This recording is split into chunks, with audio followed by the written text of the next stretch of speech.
BC రిజర్వేషన్లు సాధించుకోవడానికి బీసీలంతా ఐకమత్యంగా పోరాటాలు చేయాలని పలు పార్టీల నేతలు పిలుపునిచ్చారు. బీసీలకు స్థానిక సంస్థల ఎన్నికల్లో 42% రిజర్వేషన్లు అమలు చేసిన తర్వాతే ఎన్నికలు నిర్వహించాలని డిమాండ్ చేశారు. షెడ్యూల్ 9 ద్వారా 42% బీసీ రిజర్వేషన్ల సాధన కోసం ఇందిరా పార్క్ వద్ద తెలంగాణ బీసీ సంక్షేమ సంఘం అధ్యక్షుడు ఎర్ర సత్యనారాయణ ఆధ్వర్యంలో ఇందిరా పార్క్ వద్ద 24 గంటల దీక్ష నిర్వహించారు. ఈ దీక్షను తెలంగాణ రాష్ట్ర ప్రభుత్వ శాసనమండలి ప్రతిపక్ష నేత మధుసూదనాచారి ముఖ్య అతిథిగా హాజరై దీక్షను ప్రారంభించారు. ఇక నిరాహార దీక్షకు మాజీ గవర్నర్ బండారు దత్తాత్రేయ, మాజీ మంత్రి రాజేష్ గౌడ్, బీసీ సంఘాల నేతలు పెద్ద ఎత్తున పాల్గొన్నారు. ఈనాడు రాష్ట్రంలో ఉన్నటువంటి అతి ప్రధానమైనటువంటి సమస్య రాజకీయాల్లో చాలా పెద్ద ఉద్యమాలు జరుగుతున్నటువంటి ఈ సందర్భంగా బీసీలకు ఏవైతే రిజర్వేషన్ల పెంపు ఆ రిజర్వేషన్ల పెంపు స్థానిక సంస్థల ఎన్నికల్లో బీసీలకు 42% రిజర్వేషన్ అమలు చేయాలనే ఉద్దేశంతో అన్ని బీసీ సంఘాలు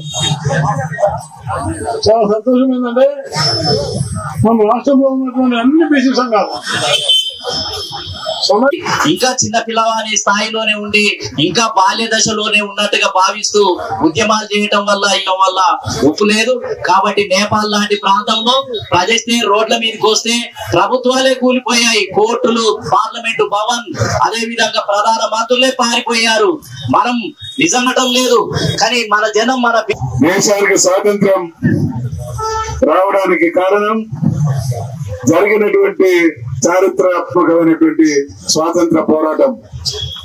తెలంగాణ రాష్ట్రం రావడానికి కారణం కేసీఆర్ గారి నాయకత్వాన మనం అందరం చేసినటువంటి పోరాటమే కారణం. కాబట్టి ఈ దేశంలో అమెరికాలో ఉన్నటువంటి నీగ్రోలకు హక్కులు దక్కనే అన్నా, భారతదేశానికి స్వాతంత్రం బ్రిటిష్ వారి నుండి స్వాతంత్రం సంపాదించుకున్నామన్నా, తెలంగాణ రాష్ట్రాన్ని మన జాతి రాష్ట్రంగా సాధించుకున్నదన్నా దీని వెనుక ఉన్నటువంటి మర్మం ఈ జాతులు చేసినటువంటి పోరాటమే అనేటువంటి విషయాన్ని మనం చేస్తా ఉన్నా.